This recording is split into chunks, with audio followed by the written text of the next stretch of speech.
Niwaombe waajiri wote sekta ya umma na binafsi kuzingatia sheria za kazi na kuhakikisha wafanyakazi wanapata stahiki zao kwa wakati. Na hili ni jambo la msingi sana, sisi ambao ni viongozi tuhakikishe kwamba watendaji wanapata stahiki zao. Kuna mapundo yao, kuna madai yao. Sisi kama viongozi, ili tuweze kuwa motivate watendaji wetu, swala la kupata stahiki zao ni swala la msingi sana.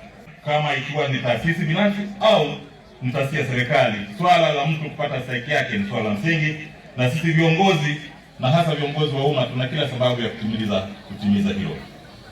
Lakini ndugu zangu, swala la nidhamu ya muda, nilikuwa najaribu kuangalia mwenyekiti wa TUCTA,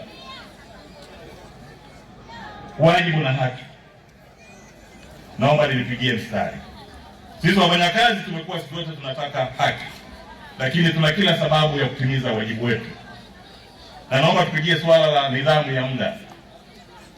Wewe ni kiongozi ambaye tumekupa kituo cha afya vijijini, badala ya kuhudumia Watanzania ambao wanakutegemea, umesoma shule, tumekupeleka pale kupunguza matatizo ya Watanzania kwenye ile kituo cha hospitali, lakini unachukua muda wako mwingi kwenda shambani kwako, uchukui muda wako mwingi kutimiza wajibu wako.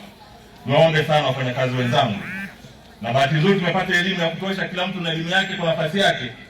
Serikali ya Jamhuri ya Muungano wa Tanzania inapokupeleka kule ni kwenda kutatua kero za Watanzania na sio kwenda kupeleka kero kwa Tanzania. Lakini waombe pia mashirika binafsi, waajiri binafsi, tunapokuwa pale tunapotoa huduma kuwasaidie Watanzania. Huduma zako zisiwe kero kwa Tanzania. Ndio swala ambalo nilikuwa nazungumzia, swala la wajibu na haki. Sisi ambao ni wafanyakazi tuna haki ya kupata haki zetu, lakini pia tuna haki ya kutimiza wajibu wetu. Aidha, nawapongeza ndugu zangu kwa msisitizo wenu katika risala wa kupinga rushwa. Serikali inaunga mkono juhudi hizi, kwani rushwa ni adui mkubwa wa haki.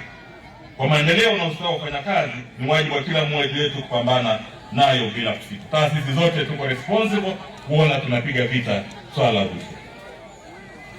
Ndugu zangu, nimepokea kwa niaba ya serikali pongezi mlizotoa kwa Mheshimiwa Rais wa Jamhuri ya Muungano wa Tanzania Dr. Samia Suluhu Hassan kwa kuendelea kuboresha maslahi ya wafanyakazi, kutoa ajira na kuboresha mazingira ya kazi. Ndugu zangu, serikali itaendelea kuchukua hatua zaidi ili kuhakikisha wafanyakazi wanaheshimiwa na kuthaminiwa.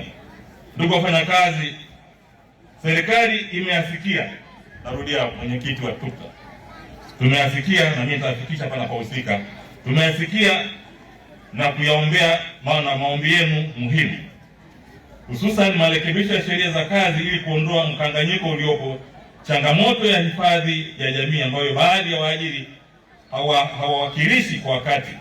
Napenda kuhakikishia kuwa serikali itaendelea kufanyia kazi changamoto hizi. Hatua kali zitaendelea kuchukuliwa dhidi ya waajiri wanaokiuka sheria, na mifumo ya ufuatiliaji itaendelea kuboreshwa kulinda haki za wafanyakazi. Ndugu zangu, hii naomba nipigie mstari. Mwenyekiti wa TUCTA tumeipokea.